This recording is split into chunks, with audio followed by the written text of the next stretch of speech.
Look at the record. Look at the opponents. Look at the timing. 4 wins, 3 losses. That is Alexandra Eala's record against top 10 players, and if you only glance at the ranking beside her name, it almost does not make sense. She is not a Grand Slam champion. She has not lifted a WTA Tour-level trophy. She is not sitting inside the top 10. She is ranked number 35 in the world after reaching as high as number 29 in March before the clay season pushed that number backward.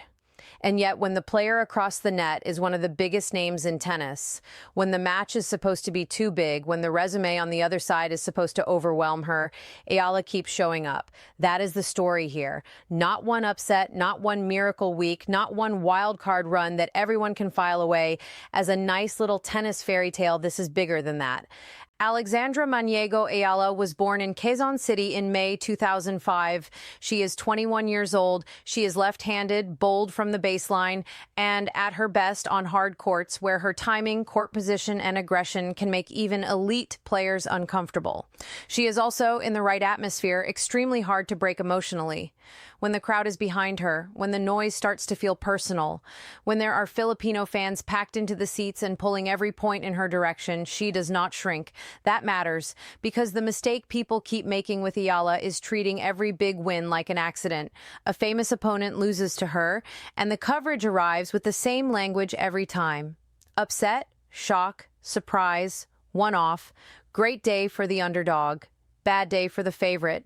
But at some point, you have to stop calling it a coincidence. 1 win against a top 10 player can be a stunning result. 2 can still be explained away if you are determined enough. But 4 wins across 2 seasons, across 3 different tournaments, against major champions and Grand Slam finalists, all of them on hard courts, all of them in straight sets when she has won, that is not random. That is a profile. And the profile is fascinating because it contains 2 truths that should not normally sit together this comfortably. Eala has 0 WTA Tour-level titles. Eala also has a winning record against the top 10. Both statements are real. Both are important. And the tension between them is exactly why her rise needs to be taken seriously. Start in Miami, March 2025, the Miami Open. Eala enters the draw as a wild card, ranked 140th in the world. On paper, she is a young player still trying to force her way into the main conversation. 2 years earlier, she was not even getting through Grand Slam qualifying. She arrives in Miami not as a favorite, not as a seed, not as a player the draw is supposed to bend around. Then she plays Madison Keys. Keys was seeded 5th. She was the reigning Australian Open champion. She had just won Melbourne with some of the heaviest, most violent ball striking in the women's game. This was not a faded name. This was not a champion in decline. This was a player coming off the biggest title of her career, carrying real authority into a WTA 1000 event. Eala beat her 6-4, 6-2. Not in a 3-hour escape, not in a match where she survived wave after wave and somehow stumbled across the line. She won in 56 minutes. She pressured Keys cleanly, stood up to the pace, and made the reigning Australian Open champion look rushed, uncertain, and out of solutions.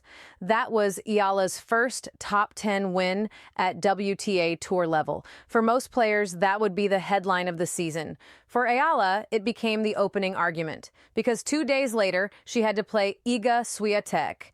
At that moment, Swiatek was ranked number 2 in the world. For much of the previous 3 years, she had been the defining player in women's tennis. 4 French Open titles, a U.S. Open title, a long stretch as world number 1. A player whose intensity, movement, and point construction had overwhelmed the tour for years. Eala, ranked 140th, walked into her first WTA 1000 quarterfinal and beat her 6-2, 7-5. The second set tested her. Eala led 4-2. Swiatek fought back. The match tightened. That is usually where young players feel the moment. That is where the upset starts to leak away. But Eala did not disappear. She steadied herself, took control again, and finished in straight sets. That Miami run made history. Eala became the first wild card in WTA history to defeat 3 major champions at a single WTA 1000 tournament in straight sets. She also became the first wild card to beat a top 10 opponent at that level and then return almost immediately and do it again. That is not just a nice trivia note, that is a signal. Because if Miami had been the entire story, it would be easy to romanticize it and then move on. A magical week, a breakout tournament, a player catches fire, the draw opens, the tennis gods smile, and then reality returns. But Miami was not the ending. It was the base layer. Fast forward to February 2026 in Dubai, the Dubai Duty-Free Tennis Championships, another WTA 1000 event. Eala is no longer ranked 140th. She is in the mid-40s now, having climbed through a full year of professional tennis. She is still not treated like a top-tier contender, but she is no longer invisible. Across the net is Jasmine Paolini. Paolini is seeded 6th. She is a top 10 player. She is the reigning French Open finalist and reigning Wimbledon finalist. She had won the Dubai title the year before. She is experienced, dangerous, respected, and fully established at the top level of the sport. The setting matters here too. Eala later described the atmosphere as something completely different from anything she had experienced. The stadium was full of Filipino fans. She could feel them during the changeovers. She could feel how deeply they wanted it, how many of them were hoping, cheering, and even praying for her to win. That can crush a young player. It can make every point feel twice as heavy. Eala used it. She took the first set 6-1. Fast, clean, ruthless, no drama, no hesitation, no sense that she was waiting for permission to beat a top 10 opponent. The second set was more complicated. Paolini pushed back. She saved 3 match points. She broke Eala when Eala served for the match. She forced a tie-break, and that tie-break reached 5-5. This is the point in the match where the underdog story often reverses. The favorite survives danger, grabs the crowd's anxiety, and turns the entire match around. Eala did not allow that. She won the final 2 points of the tiebreak. Final score, 6-1, 7-6, another top 10 win, another straight sets win, another hard-court result against an elite opponent. And this is where the pattern becomes impossible to ignore. Every time Eala has beaten a top 10 player, she has done it in straight sets. Every time she has lost to a top 10 player, she has forced a deciding set. Think about that. When she wins clearly. When she loses, she does not get casually brushed aside without resistance. That tells you something about her competitive level against the very best. It tells you she is not just hanging around waiting for mistakes. It tells you that when the match is big enough, her game can rise to meet it. But this story is not clean. It is not one straight line upward, and anyone pretending it is would be selling you the wrong version. Dubai also exposed the other side of Eala's development. Her run ended against Coco Gauff, and it ended heavily.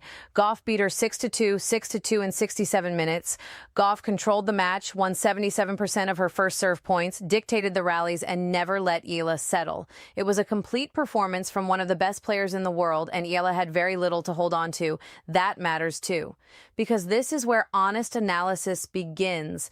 Eala can beat Paolini 6-1 in a set, and then, days later, be on the wrong end of a one-sided scoreline against Gauff. That is the difference between dangerous and fully established. That is the distance between top 30 and top 10. It is real. It is wide. And Eala is still crossing it. She is 21. She is still building the week-to-week consistency required to live among the elite. She lost in the first round of the Australian Open earlier this year. She lost in the first round of Roland Garros in both 2025 and 2026. The tour is unforgiving. It does not care about your breakthrough. It does not care about your national history. It does not care how good you looked 3 weeks earlier. Some weeks it just hits back. Eala has taken those hits, but the most revealing part is what she does after them. March 8th, 2026, Indian Wells, International Women's Day, 3rd round of the BNP Paribas Open. On the other side of the net, again, Coco Gauff. The same Gauff who had overwhelmed her in Dubai, the same Gauff ranked 4th in the world, a 2-time major champion, one of the premier hard-court players in the sport, a player with the speed, defense, athleticism, and power to make opponents feel trapped. If you are Eala, this is not the rematch you are begging for. Not 3 weeks after a 6-2, 6-2 loss. Not against someone who had just shown you exactly how high the level can get. But Eala walked into that match as if she had taken notes, gone back to work, and returned with answers. She broke Gauff immediately, then she broke her again. In fact, in the first set, Gauff served 4 times, and Eala broke her 4 times. Every single Gauff service game in that opening set went to Eala. That is not a small adjustment. That is not luck. That is a complete reversal of the dynamic from Dubai. Eala won the first set 6-2. Gauff made 26 unforced errors. Eala made 12. The player who had been denied a foothold 3 weeks earlier was now the one forcing panic, rushing decisions, and controlling the pressure. Then the match ended in a way that requires precision. Eala led 6-2, 2-0 when Goff stopped because of a left elbow issue. She called the trainer, received treatment, and retired. The official result was 6-2, 2-0, retirement. That is not the same as a completed straight sets win, and it should not be presented as one. Goff was injured. The match did not reach a normal finish. Those details matter, but retirement does not erase what had already happened. Before the elbow ended the match, Eala had taken control of the contest. She had responded to one of the toughest losses of her season by flipping the matchup almost immediately. She had broken Goff repeatedly, forced errors, held the scoreboard, and turned Dubai from a scar into information. That is the part that should make people pay attention, because the record after Indian Wells was 4 wins and 3 losses against top 10 opponents, 4-3, a winning ledger against the best players in the sport. But the number alone is incomplete. The number does not tell you that the 4th win came 3 weeks after the most lopsided top 10 loss of her year. It does not tell you that the same surface, the same opponent, and the same season produced a completely different answer because Eala adjusted. It does not tell you that the response was not emotional noise, but tennis intelligence. That is what separates a dangerous player from a lucky one. Lucky players have moments. Serious players make corrections. Eala has been making corrections, and she has been doing it while carrying a level of national significance that very few players her age have to manage. She is the first Filipino to break into the WTA top 30. She is the first Filipino to reach a WTA Tour level final. She is the first Filipino in the Open era to record multiple wins over major champions. She won the 2022 U.S. Open Junior title. She went from number 140 in the world to a career-high number 29 within a single year of full-time tour competition. These are not symbolic details. They are milestones. They are also not the finish line. Eala understands that better than anyone. In June, after Roland Garros ended with another first-round loss, she could have drifted into the grass season carrying disappointment. Instead, she went to Birmingham. She entered qualifying, she fought her way through the field, and she won the title. It was her second WTA 125 trophy and her first grass court title. The final was not easy. She played Nicola Bartunkova, someone she had lost to years earlier in junior competition. Eala dropped the first set, then came back to win 5-7, 6-3, 7-5. That matters because it adds another layer to the same theme. She does not stay buried after setbacks. A first-round exit at a major did not become a spiral, it became a response. She moved to a new surface, handled qualifying, survived a 3-set final, and left with a trophy. Afterward, she made it clear that winning that title did not mean she had joined the greats. She treated the trophy as motivation, not a rival. That is the right mindset. Because the biggest danger for a player in Eala's position is believing the hype too early. A top 10 record can be impressive, a national breakthrough can be historic, a ranking jump can be dramatic, but the sport does not reward headlines. It rewards repetition, it rewards health, it rewards serving under pressure, returning day after day, closing matches when nobody is emotionally invested, and winning not only when the opponent is famous, but when the opponent is ranked 68th and has nothing to lose. That is where Eala still has work to do. Her serve has to become a bigger weapon. That is one of the clearest areas analysts point to when discussing her ceiling. If she wants to move from top 30 threat to top 10 resident, she cannot rely only on baseline aggression and competitive fire. She needs more free points. She needs more protection on service games. She needs the kind of delivery that holds up deep in slam draws, and the slam results have to come. The top 10 wins are real. The hardcourt Masters level performances are real.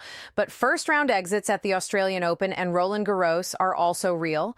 The next stage is not proving she can beat great players once. She has already done that. The next stage is proving she can stack wins across 7-match tournaments, across surfaces, across pressure cycles, across weeks when the magic is not obvious. That is the standard, and that is why Wimbledon becomes so interesting. Eala has a wild card for the Bad Homburg Open, scheduled from June 21st through June 27th. Then Wimbledon begins on June 29th. She will arrive at the All England Club ranked number 35 in the world, with a grass court title already secured and with a top 10 record that stands out sharply for a player at her ranking. The question is no longer whether she belongs in these rooms. That question has been answered on court against Madison Keys, Iga Swiatek, Jasmine Paolini, and Coco Gauff. She has beaten a reigning Australian Open champion. She has beaten a player who spent years defining the #1 ranking. She has beaten a French Open and Wimbledon finalist. She has turned around a brutal loss to one of the best hardcourt players alive. The real question is whether the wider tennis conversation is ready to stop being shocked every time she does it. Because Alexandra Eala is not a visitor at the top level anymore. She is not just the wild card from Miami. She is not just the young player with one great week. She is building a record piece by piece against opponents with bigger trophies, higher rankings, and longer resumes. 4 wins, 3 losses. That number is simple. The story behind it is not. The story is about a 21-year-old from Quezon City who has carried Philippine tennis into territory it had never reached before. It is a left-handed baseliner with a fearless streak and an unfinished game. It is a player who can still lose early at majors, still get overpowered by the elite, still need a stronger serve, still search for the consistency that defines the best in the world. But it is also a player who learns fast. Miami showed she could break through. Dubai showed she could repeat it. Indian Wells showed she could adjust. Birmingham showed she could recover. That is the arc. And now comes grass, Wimbledon, and the next test of whether the ranking will finally catch up to the level she has already shown in the biggest matches. If you are still treating Alexandra Eala's wins as surprises, you are behind the story. The evidence is already on the scoreboard, the ledger is already winning, and the next chapter is about to be played on the most famous lawns in tennis.